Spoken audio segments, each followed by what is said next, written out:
মোহাম্মদ বলে আব্দুল্লাহর বেটা মোহাম্মদ বাবা চাচা কোথায় দাঁড়িয়ে আছে? গেটের বাইরে দাঁড়িয়ে আছে। গেটের ভিতরে কেন আসলো না? আবু তালেব ডাক যুবক ভিক্ষা দিতে দে।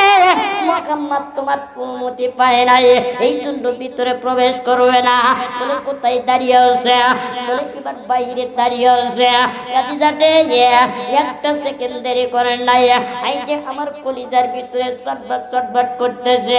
আমি একটা না 14,000 বছর আমি কোরআন তেলাওয়াত করিয়া আমি আপনার নবীর উপর ঈমান এনেছি। আপনার নবীকে আমি এত মহব্বত করি। আমি 12টা বছর আমি আসমানি কিতাবটা পড়েছি।